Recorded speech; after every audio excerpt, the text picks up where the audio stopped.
Lumalabas din sa mga aligasyon nyo na ito daw si Sara Duterte ay dawit din sa Davao killings. Yes, ito yan. Kasi siya nga ang pasimuno nitong Oplan Tokhang nung nakaupo siya as mayor. Hindi lang niya alam na yung ginagawa ng kanyang tatay na drug war, bogus drug war. Pinayagan niya si Police Colonel Ronald Bato de la Rosa na i-enforce ito sa Davao City.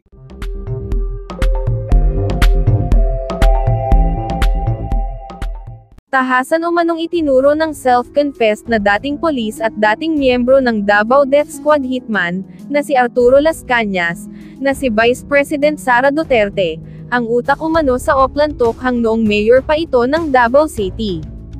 Ayon kay Las Cañas, ang Vice-Presidente ang pasimuno umano sa drug war campaign, na tinawag nilang Tuk-Tuk Hangyo. At si Senador Bato de la Rosa na dating hepe ng Davao City PNP, ang tagapagpatupad nito. Pero hindi diretsong sinagot ni Las Cañas kung may alam si Vice President Sara Duterte sa extrajudicial killings na nakapaloob sa kanyang kampanya kontra ilegal na droga. Panoorin po natin ang full video ng confession at pagsisiwalat ni Arturo Las Cañas patungkol sa mga nalalaman niya umano na lihim ng mga Duterte. Isa ako sa mga original members ng Davao Death Squad ni dating mayor at dating presidente na si Rodrigo Roa Duterte. Kami ang mga inuutosan niya na pumatay sa libo-libong tao sa Davao City and their areas from 1988 hanggang sa umalis ako sa grupo noong December 26. Kinataunan ay mga kalabang personal, karibal sa negosyo o kritiko sa politika. Kagaya ng broadcaster na si Jun Pala, ang pinapapatay sa amin ni Mayor Rodrigo Roa Duterte na tinatawag din namin na Superman.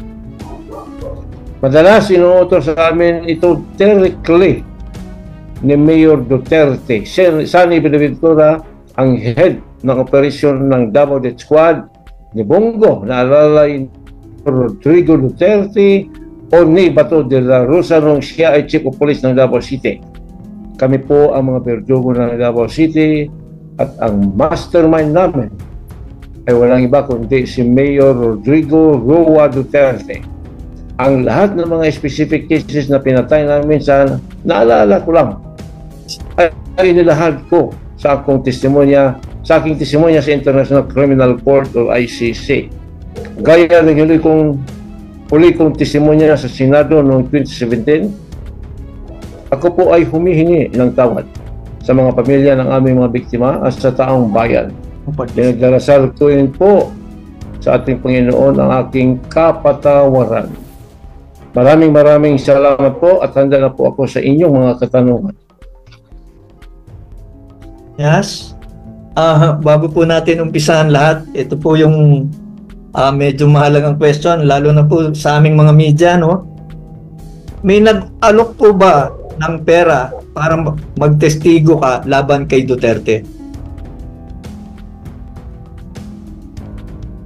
Wala po, sir. Opo. Yan po ang katotohanan. Ano po ang nagtulak sa iyo? Bakit ka umalis sa Davao Death Squad ni Duterte? Mabigan po ay matinding konsensya at ito lahat ay personal ko pong desisyon na dapat po ilabas ito at baka mabigyan. Hoping one day mabigyan ng hustisya ang mga pinagpapatay sa Davao City at sa buong bansa at sa mga nililibing sa mga masikip. Yan na po. Kamakailan po, Mr. Las Cañas, ay nagkaroon po kayo ng interview kay Ginoong Antonio Montalban ng Vera Files, kung saan po nabanggit mo na si former President Duterte ay Lord of all drug lords. Paano mo nasabi ito? Drug lords. Yeah, kasi ang lahat po ng mga drug lords sa Davao City ay personal ko pong kakilala at ito po ay mga allies po ni Rodrigo Duterte. Kung hindi po kayo allies ni Rodrigo Duterte, hindi kayo pwedeng magtira sa Davao City dahil talagang ipapatay niya kayo. So, hanggang ngayon, buhay pa po si Michael Yang, Charlie Tan, Sammy Oy, and Pulong Duterte. Paano So, mo yun po ang masasabi ko at yun ang yung ibang karibal niyang drug lords katulad ni Mayor Alvin Paruhinog ay pinapapatay na niya. Solo na niya lahat. Kaya siya ang pinaka-lords of all the drug lords ng hindi lang Southern Philippines, maybe the entire Philippines. Sir, naniniwala po ako na nandyan po yung mga networks nyo, yung mga kaibigan nyo na tumutulong sa inyo sa pagbibigay ng impormasyon. Sir, tingin nyo tuloy pa po yung operasyon nila?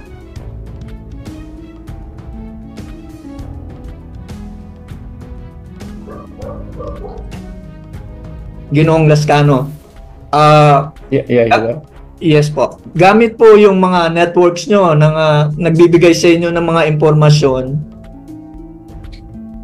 Tingin nyo ba tuloy pa rin ang operasyon nitong mga nabanggit mong pangalan, mga personalidad, hinggil sa illegal drugs? Yes po, sa Davao City po at Davao Region. Sino-sino pa pong involved? Ang tingin nyo, bukod sa nabanggit niyang pangalan, si dating Pangulong Rodrigo Duterte, Michael Yang, Sammy Uy at Charlie Tan, Yes. meron pa po bang iba? Siyempre po sa mga hangay ng kapulisan, lalo pa si Police Colonel Wilkins Villanueva na nagbibigay sa kanya ng mga pangalan, bogus na mga pangalan, target personalities kuno sa kanyang bogus na war on drugs, sa kanyang death list. At isa pa, siyempre, si Police Colonel na ngayon ay 5-star Senator Ronald Bato de la Rosa. Involved yan sila.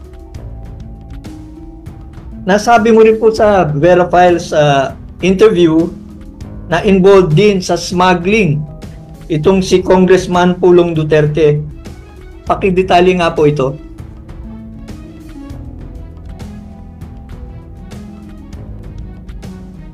Mr. Les, Tama po yun. pakidetalye po yung sinasabi niyo. Ganito po. Paano Yes niyo po, may personal. po nasabi na involved po si Congressman Duterte sa smuggling? Ginawa po niya akong frontman sa smuggling activity sa Port of Davao nung siya ang vice mayor. So pumayag ako and then kinausap ko si Customs Collector Attorney Bangkoy, Attorney Edward Iboco, ang assistant, and then yung chief ng assessment na si Attorney Valdez. In fact, every week nag-deliver ako ng pira sa kanila. To si Attorney Bangkoy as collector, 2 to 3 million per week yan. And then yung si Edward Iboco, 1 to 2 million per week. Depende yan sa arrival ng mga container van ni Paulo Duterte.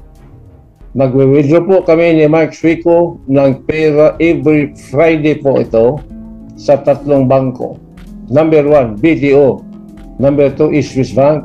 And number 3, Mindanao Network Bank. Ito po ang rule ko. Nag-escort ako ng bribe money per instruction po ni Vice Mayor Paulo Duterte.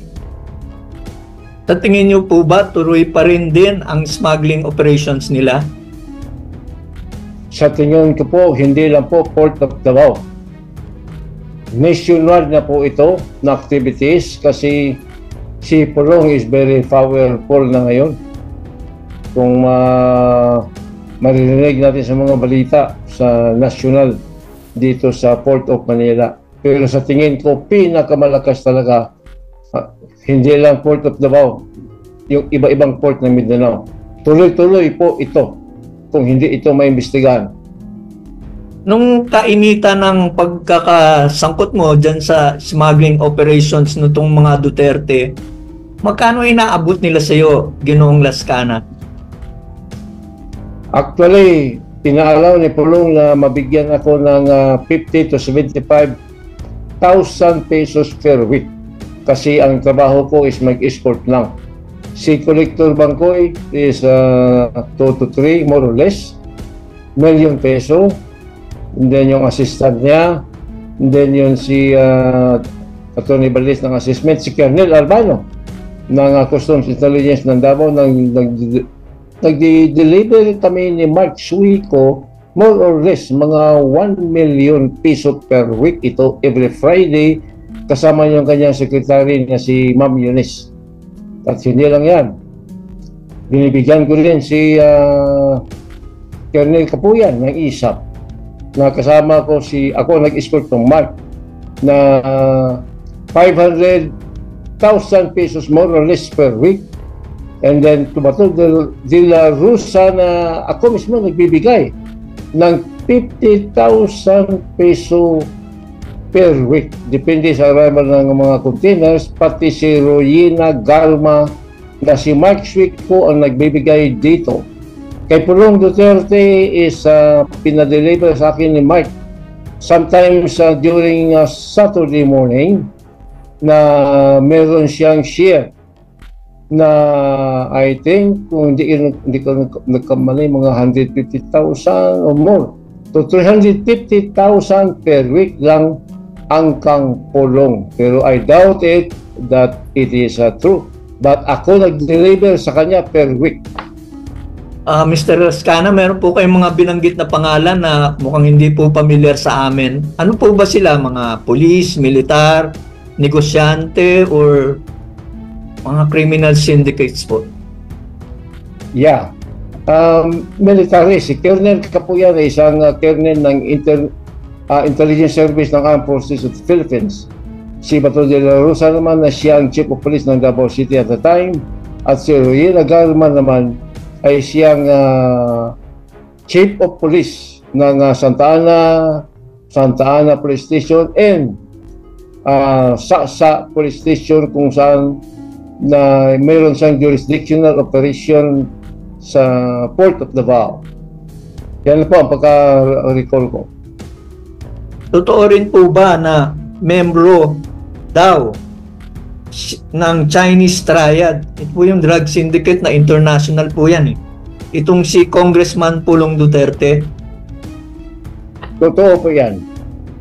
Dahil nung personal kami nakausap, kinubaran ko siya sa lodge namin sa Mason kasi pumasok siya at gusto siya magpa-initiate. Part of the initiation, yung hubaran ka.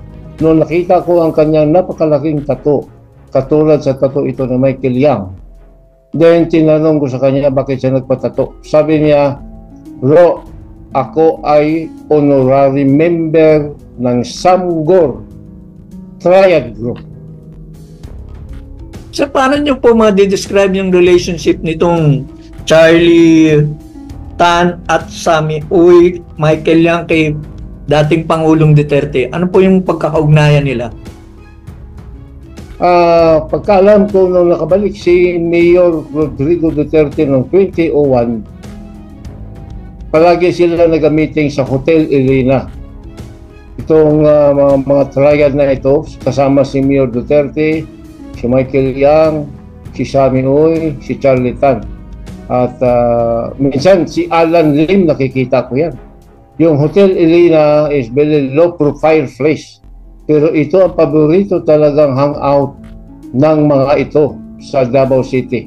Nasa lanang Davao City po ito nakalocate. Sir, lumalabas din sa mga aligasyon nyo na ito daw si Sara Duterte ay dawit din sa Davao killings. Yes, ito yan. Kasi siya nga ang pasumuno nitong Oplan Tokhang eh. Nung nakaupo siya as mayor noong 2012, inappoint niya si Bato de la Rosa as Chief of Police ng Davao City. And in fact, pinatawag ako ni Bato, nag-usap kami personal dito sa kanyang quarter sa Camp Leonor, Davao City Police Office. At sinabi sa akin ni Bato de la Rosa na nag-craft sila ng panibago ngayong extrajudicial killing na campaign against illegal drug, in which is Tok-Tok Hangyo, meaning Tokhang. Tuktukon o hangyoon, punuhay ang mga relatives ng mga target personalities illegal drug, labi na ang mga, lalo pa ang mga gumagamit ng shabu at saka nagbibinta. Kasi ayaw ni Inday Sara na palagi na sa interview ng media tinatanong na about itong motorcycle riding in tandem sa Davao City. Ang daming namamatay at walang nag-imbestigar. So, dito na-confirm ko kay Mayor Sara, kasama ko si SPO4 Sunny Binaventura sa partikular na araw na yun. Yung order sa akin ni Bato de la Rosa about Oplan Tukhang. Kung papayag ba si Mayor dito. Pero, di-confirm niya personal ka sa akin, kay Sunny Binaventura, ang sabi niya in Visayan parlance is bulgar naman kayo noong kanang inyong posil. Meaning, bulgar na kayo kung barilunin mo ang target. Sabi niya, kinapa ninyo, niya, ilubong ninyo ang target para ang kaso missing person lang, kay samo kayo ang media sigit pangutana. Mao yun na iyang pinaka-word. Ina-stand to it. It's true. Sir, you mentioned the names of ex-President Duterte, ex-Davao City Mayor Sara Duterte, at itong si Paulo Duterte. Sir, pwede ba namin malaman kung direkta kayong kumukuha ng order sa kanila para isagawa itong mga illegal activities? Or meron pa pong dinadaan na middleman? Kay Mayor Duterte sa kanyang drug war at saka extrajudicial killings, JDS killings, direkta po sa kanya. Sometimes po dumadaan kay SPO4 Sunny Binaventura at Bongo. Pati po kay Bongo, dumadaan po yung utos na may ililigtas kayo? Yes, at saka kay Police Colonel Ronald Bato de la Rosa noong Oplan Tukhang. Mr. Lascana, sino po nag-aabot sa iyo ng kabayaran sa mga ginagawa mo? Nung una si SPO4 Sunny Binaventura, and then sometimes personally si Mayor Rodrigo Rua Duterte na, and sometimes si Bongo. Alam po ba ng International Criminal Court kung ano yung mga nalalaman nyo, sir? Nagpaabot, alam na po ba sila sa inyo, yung grupo na yon? Yes, during nag-conduct sila na pre-trial investigation sa akin dito sa kinalalagyan ko ngayon noong February, kung hindi ko nagkamali, 2022, 6 days pre-trial investigation sa akin. Sinabi ko po ito lahat. Sir, bakit ngayon lang ulit kayo lumabas? Mukhang marami pong magugulat. Siyempre, parang nawala kayo tapos lumabas ulit kayo. Bakit po? Ano pong reason? Siyempre, una-una, wala na sa power ngayon. At pangalawa, naging witness na ako sa kanyang kaso sa Crimes Against Humanity sa ICC. So, kailangan na magbatapang ako na lalabas at hahamunin ko talaga itong halimaw ng Davao. Kung sino sa amin nagsasabi ng totoo. Sir, kumpiyansa ba kayo na merong mga ibang personalidad na kayang suportahan yung mga aligasyon nyo? I hope na meron, pero walang ibang makasuporta sa allegation ko kundi ang kabuuan pong pagkatao ko po. Kasi personal ko po ito na-experience kay Mayor Rodrigo Duterte, kay Sara Duterte, kay Bato de la Rosa, Sunny Binaventura. Sa inyong pahintulot, Mr. Lascano, pahintulutan naman natin ang ating mga kasamahan sa media para makapagtanong sa inyo kung meron sila pong mga additional questions. Okay po.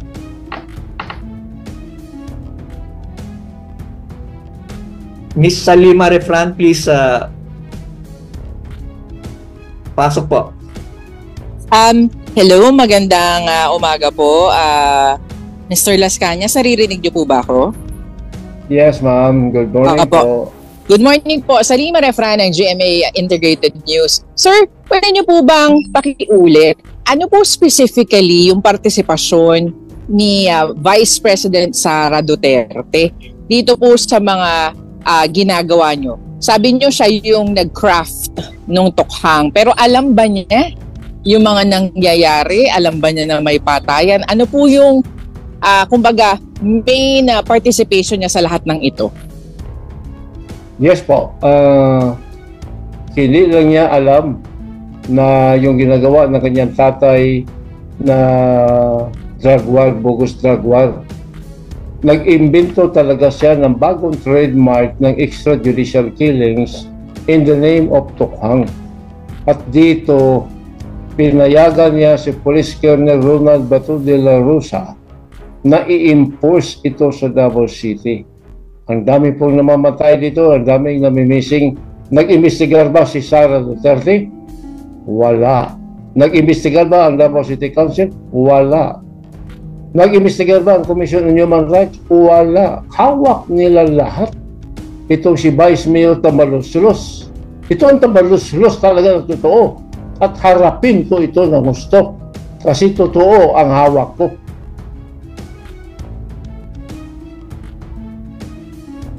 Okay, any more questions from our media friends?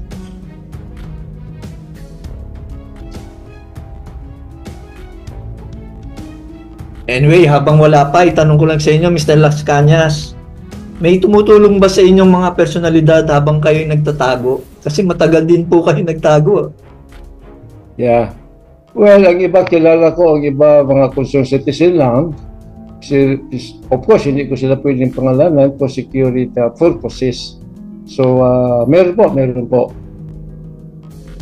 Tapos sir, alam ko ang isang nagharap sa inyo noon ay itong si dating Justice Secretary Leila de Lima. Nagkaharap na po ba kayo lately? Wala pa po, except lang po nung first time po na napatawag ko ako sa Senado nung nagsinunggaling ako. Pero nung investigation sa Davao, wala po niya ako pinatawag. Okay.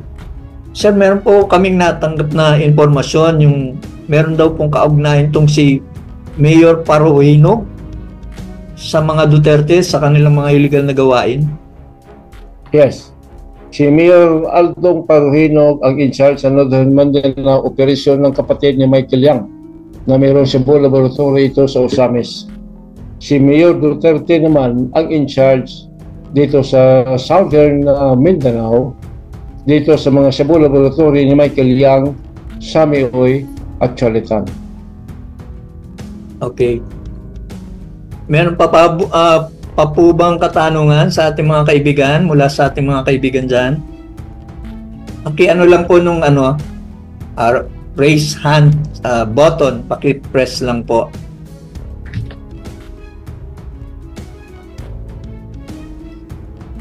Hello, kami yan. Ayan. Si Mr. Jairo Boledo, please come in. Okay. Hi sir, good morning. Can you hear me po? Good morning. Yan, narinig po, sir. Sir, mula po meron po ba mga information na gusto po kayo idagdag na wala po dun sa affidavit po na una nyo na pong na-share sa atin? For example po, after you left the so-called Davao Death Squad, sir, meron po ba kayong parang updates on how the police, in-implement yung drug war, specifically yung cash flow ng money? Kasi di ba may mga nabanggit pong ganun na para may pera pong involved, meron pong nakukuhang parang reward yung mga police natin when may nagawa po silang mga ganitong crimes. Meron po ba kayong naisagdag, sir?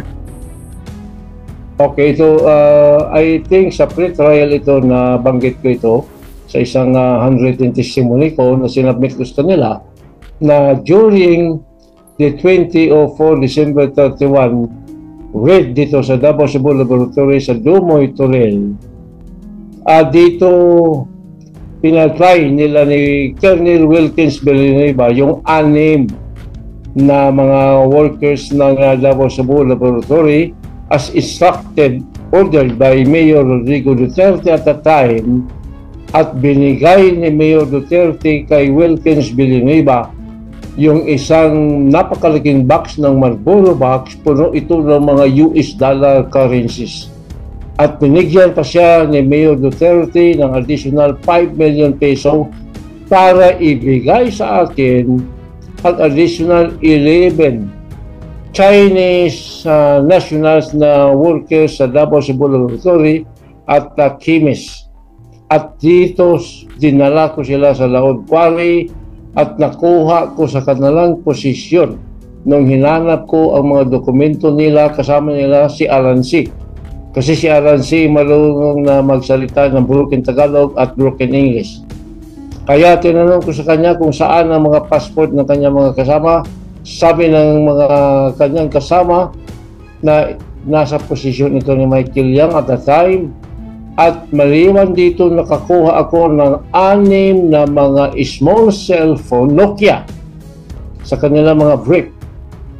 At pinilit ako ni Mayor na itong over talaga ito kay SPO Sunny Beneventura yung araw na yun after the New Year. Kaya sabi niya ipaforensic exam daw niya pero wala. Hindi po totoo yan. Pinapapatay niya sa grupo namin ni Espiopo Bin Laod yung 11 Chinese workers in chemist ng Davao Cebu Laboratory at ng Barangay Obrero Cebu Laboratory para pagtakpan ang identity ni Michael Yang, Sammy Oy at Charlie Tan at of course si Mayor Rodrigo Rua Duterte na yun ang pinaka-lord ng lahat ng drug lords na ito. Okay, may we now have Miss Kathleen De Villa, I think of Philippine Daily Inquirer.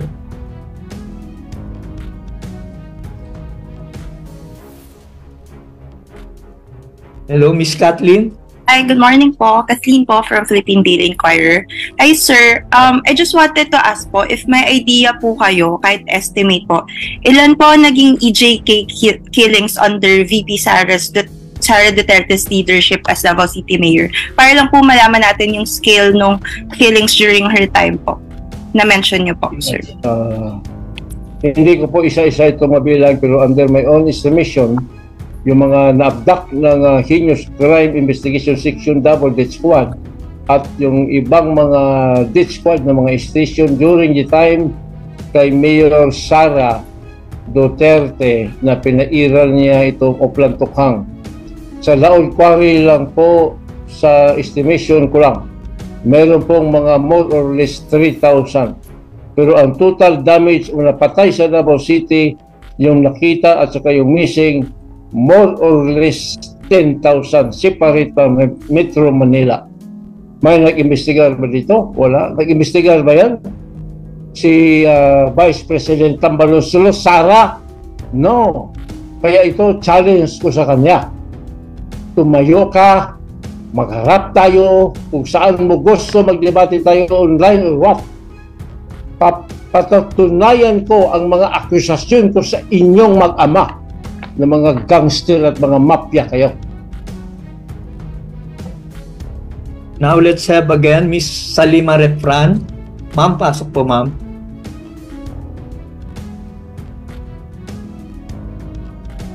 Hi sir, ako ulit.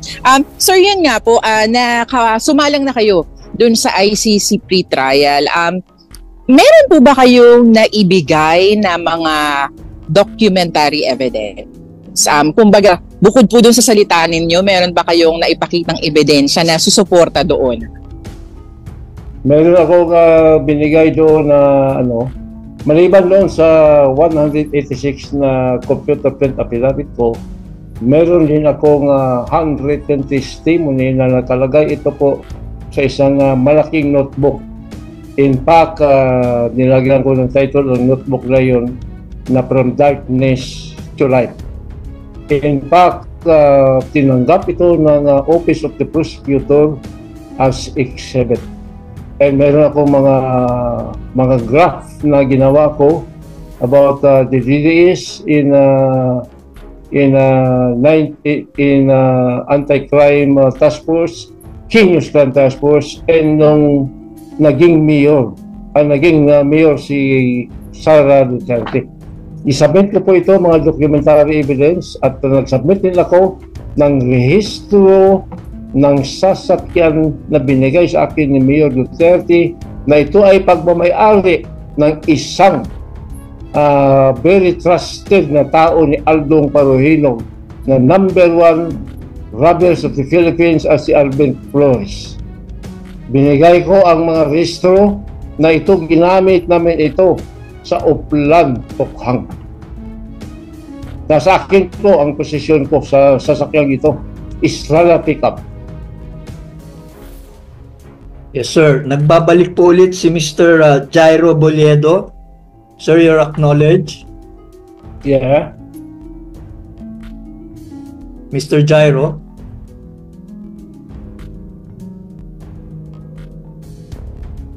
Mr. Jairo. Ayun, okay na po. Nagkaloloko lang po yung mic. Sir, nabanggit nyo na rin po yung mga implicated na mga big persons dito. Nabanggit nyo na sa affidavit nyo. Nabanggit nyo rin po si Vice President Sara Duterte. Is there any chance, sir, na pwede nyo ma-divulge sa amin kung gaano po yung extent ng involvement or possible involvement po ni Senator Bongo bilang aide po at talagang kanang kamay po ni President Duterte from the Davao Death Squad killings to the drug war, sir? Well, si Bongo po ang nag-provide sa amin na mga personal information data ng Land Transportation Office sa mga target personalities na pinapapatay ni Mayor Rodrigo Duterte at binababa ito kay SP Posani at kay Bongo. Para for sure na ang mga death squad katulad ng grupo namin sa Heinous Crime Investigation Section Davao Death Squad na makuha talaga namin ang target is kumukuha si Bongo ng personal identification data dito kay Mr. De Guzman ng Land Transportation Office of Davao City. Ito kompleto po sa detalye kung saan nakatira ang target, anong sasakyan ang gamit niya, at anong kulay ng sasakyan. So, matagal namin ito po ginagawa nung start ng Davao Death Squad, kaya maraming casualty. Isa dito pangalan ko na binigay sa akin ni Bongo latest lang, yung pagpatay kay Christopher Yu. At meron pang isa na anak siya ng isang engineer na may-ari ng security agency sa Davao City na si Bongo rin ang nagpapatay. Nagbigay siya ng personal information data sa target na tao na ito at napatay ito ng Davao Death Squad. Yan ang papel ni Bongo at dapat malaman ito ng taong bayan na wala na po tayong privacy. Kung ano ang target ni Mayor Duterte ng kanyang mga alipores na ipapatay, patay po kayo kung manatili kayong magpaloko sa mga halimaw na ito ng Davao City. Ito po ang katotohanan at dapat nila akong harapin at sagutin. Yan po ang totoo. May karagdagang katanungan po ata si Ms. Salima Refran. You're acknowledged, ma'am. Hi sir, pasensya na, makulit kami. Sir, yun nga po, ano po yung naging reaksyon ng mga taga-ICC nung inilahad nyo po ang lahat ng ito? Satisfied naman po ba sila dun sa mga binigay ninyong mga dokumento at testimonya? Tapos may follow-up pa po ako pagkatapos po nito. Okay. Satisfied po sila, si Alistair, si Attorney Robin ng Office of the Prosecutor, pati yung lawyer na nag-represent kay Mayor Duterte na appointed counsel ng International Criminal Court Office of the Prosecutor. Kasi hindi po magiging valid yun o legal ang pre-trial investigation na ginawa na sa akin kung hindi siya represented ng kanyang counsel. Kaya nag-appoint ang Office of the Prosecutor ng lawyer, di ko lang kilala kung sino, pero alam ko na satisfied sila. Wala sang question sa akin at saka pinapirma ko sa lahat ng mga sinabmit ko na mga handwritten, affidavit, registration at sa mga facts na sinabi ko na naka-audio at naka-video na part ito as exhibit. Hindi pa nila sinabi na part ito as evidence. Saka na daw ito ma-declare as evidence ng pre-trial chamber kung may nahuli na sa kanila at makaharap na sila ng trial. So kampante po ako dito na mayroon tayong maganda ang pre-trial na ginawa po sa akin last year. Thank you po. Nagbabalik po ata si Mr. Jairo. Sir, opo, pasensya na po, ang dami po naming tanong. Susulitin po namin ang pagkakataon po na makausap kayo, syempre po. Sir, tanong lang din po namin, clarify ko lang din, sir, clarification lang po from my other question earlier.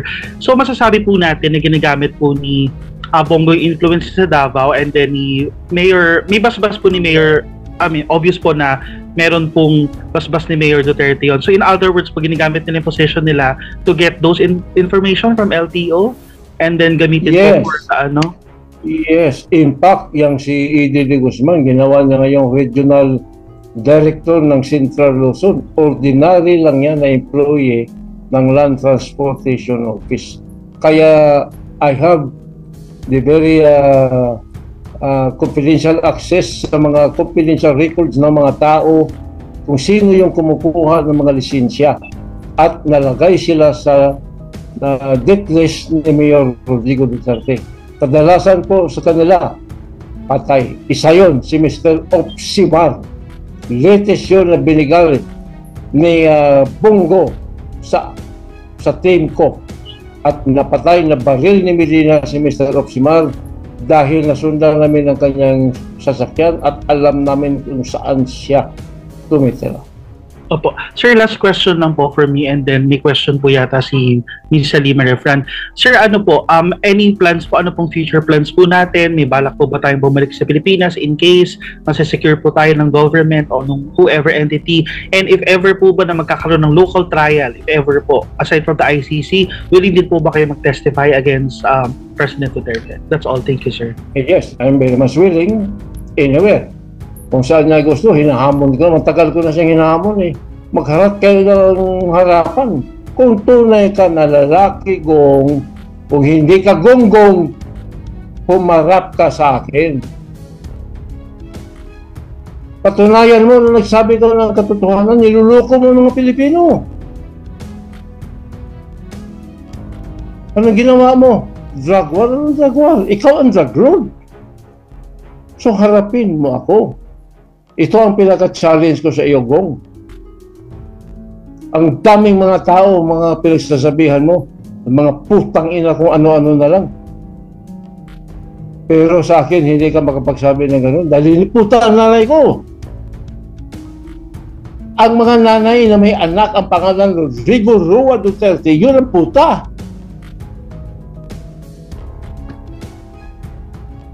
Yes, Ms. Salima.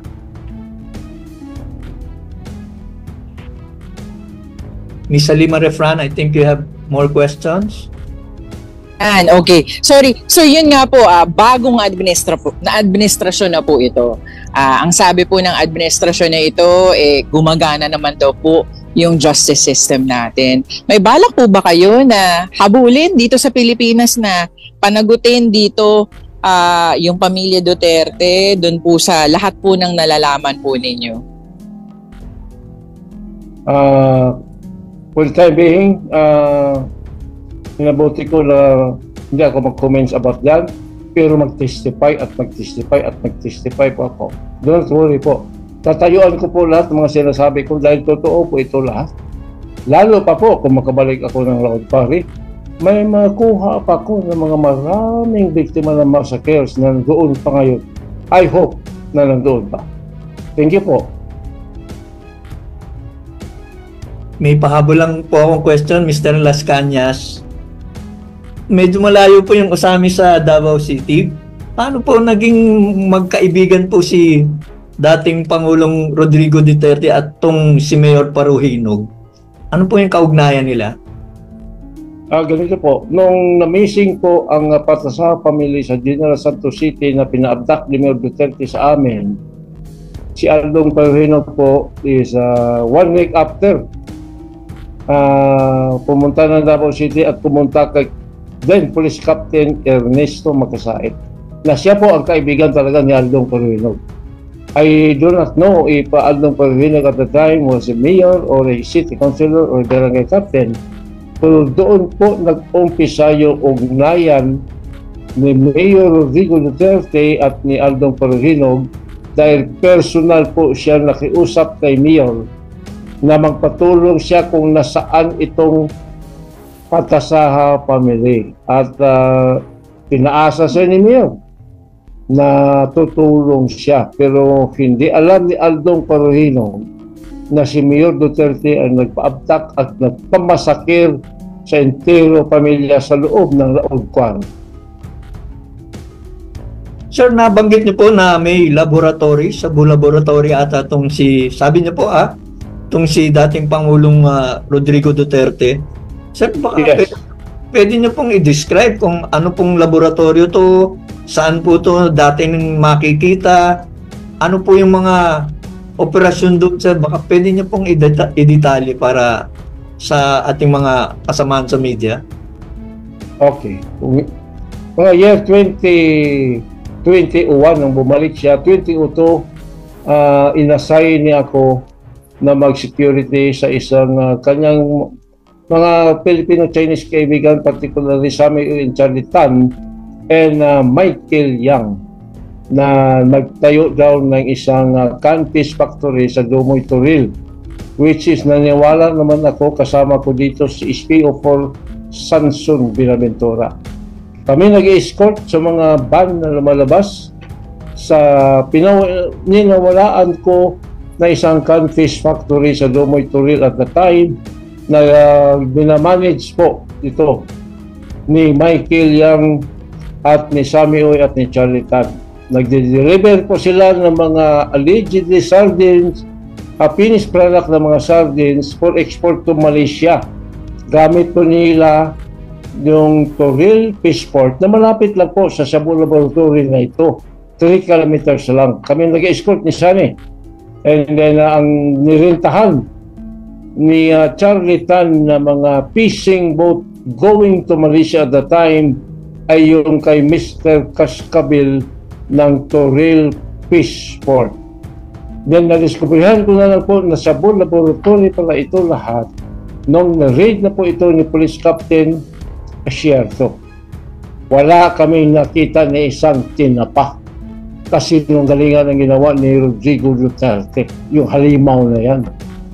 At isa pa, nakadiscovery ako sa Green Heights Subdivision ng another Cebu Laboratory na papamayari ni Sammy Oy at ni Michael Yang. Anong ginawa ni Mayor Rodrigo Roa Duterte? Pinagpapatay ang mga construction worker sa grupo ni SPO4 Bienvenido Laud in the presence of Sammy Oy and a Filipino-Chinese woman. I only name her as Miss X. Si Duterte walang ginawa. Mag-apply ako ng search warrant doon kay huhulihin ko na sana ito. Pero anong ginawa ni Duterte? Gimislead kami ng halimaw na ito. Talagang demonyo talaga ito. Saka grabe ang ginawa niya. 3 Cebu Laboratory ang nadiskubrihan sa Davao City during his mayorship. So anong masabi ng taong bayan dyan? Magpapaloko pa ba kayo sa halimaw na ito? Tatayo at tatayo tayo sa katotohanan kasi kawawa mga anak ninyo, mga apo ninyo. Ito ang totoo. At huwag kayong makinig sa mga joke-joke ng gago na ito. Hindi lang ito grabe ito, manyak pa ito, rapist pa ito. Daming kasalanan, dapat managot ang taong ito. Kaya nagmatapang ako ngayon na lumabas at magsalita po. Maraming salamat po.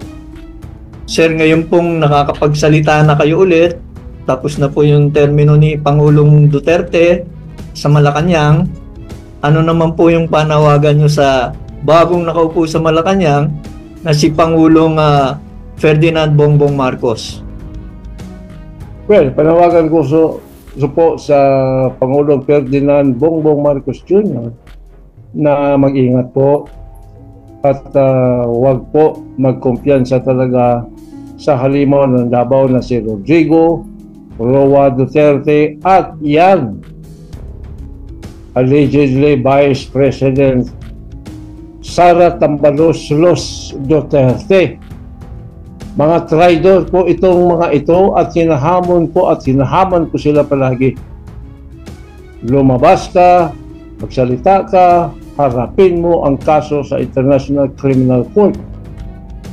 Kung totoo kayo na para kayo sa taong bayan ng Davao City. At panawagan ko kay Ferdinand Marcos Jr., huwag magtiwala talaga itong gonggong na si Rodrigo Roa Duterte. Traitor ito.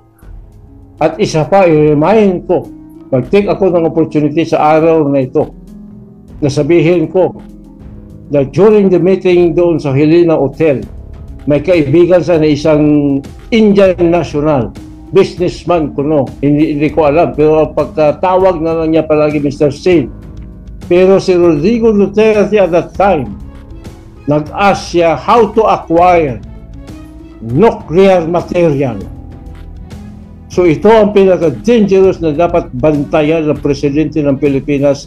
Huwag na bitawan itong alimaw na ito dahil gagawa ito talaga ng very devastating move. Katulad ng pagbomba niya sa Davao International Airport. Meron akong testimony, may ebidensya ako niyan sa Port of Davao. Sir, yan na po. Yes, sir. Meron pong pahabol na question po to si Mr. Jairo Boliedo ng Rappler. Sige po, pasok po Mr. Jairo. Sir, sorry, last na po talaga. Last question na po talaga for me. Ultimately, sir. Sir, meron po ba kayong alam doon sa guns ni President Duterte? Kasi nakakuha po kami na may mga sources po kami na nakausap na nagsabi na meron siyang mga guns na around 300 and we wrote about it. Meron po ba kayong recollection doon sa gun collection niya when you were still working for him? Thank you, sir. Yes, ang gun collection ni Mayor Duterte during my time, more than 1,000, hindi 300. Sinunggalingan yan. At saka ang mga nagbibigay sa kanya ng mga imported guns, igaling po ito kay Kibuloy. Kung magbiyahe si Kibuloy, dala yung eroplano ni Duterte sa Amerika, nagdala yan ng mga spare parts, silencer, mga bala, mga parts. Actually yan si Kibuloy, front lang yan ng halimaw ng Davao. Salamat po. Salamat po Mr. Jairo. Kung wala na pong katanungan sir, hingin lang po namin kayo ng closing remarks. Baka may gusto pa po kayong sabihin sa ating mga tagapanood. Well, number one, sa mga tao ng Davao City, nanililang lang kayo at sa Bisaya pa, gisugba lang mo, giluto lang mo sa sarili ninyong mantika. Ayaw mo paniwala ang mga Duterte. Lalo pa yung gago na yan, yung Digong Duterte na yan, winaldas ang pera ng taong bayan sa Davao City kasama ang kanyang mga anak. Yan si Sara, si Pulong, wala yan, Pulong Gonggong yan. Baste, wala yan. Adik, naging mayor pa. So, tumayo kayo. Huwag kayong matakot. Labanan natin ang mga ito. Tulungan natin ang mga matitinong leader ng bansa natin. Katulad ni Ferdinand Marcos Jr. Inaapi-api na niya, bilo mo, pababae mo sa pwesto is sitting president. Tapos siya civilian, drug lord pa. At pinalabas pa niya sarili niya na malinis siya. Hindi ka malinis kung magharap tayo. At saka wala namang malinis pamilya mo. Sino bang malinis pamilya mo? Lahat kayo, condemn na kayo. Yan ang katotohanan at hindi ako aatras Ang panawagan ko sa taong bayan, lalaban po tayo. Makinig tayo sa anong mga katotohanan, anong nangyari. Sino yung mga pinagpapatay? Ang daming namatay, nalibing sa mga masigilid na labay, natapon sa Samuel Island. Walang hustisya po. Huwag po natin hayaan itong manaig, itong demonyo at halimaw na ito na gusto na lang niya sarili niya, iperpetuate niya sarili na forever siya. Ngayon, isiparit ko na yung Mindanao para gawin niyan sa laboratory na naman ang buong Mindanao at mag-export na naman yan doon sa Malaysia, Indonesia, Brunei. Dapat malaman niya ng mga neighboring countries para labanan itong the rising Pablo Escobar ng Davao City. Yun lang po. Thank you po. God bless sa lahat. Para sa iba pang karagdagang mga balita ng Senior Buzz, ay mag-comment lamang po, mag-like at mag-share sa video na ito, at huwag po nating kalimutang mag-subscribe sa aming channel. Maraming salamat po sa inyong panonood.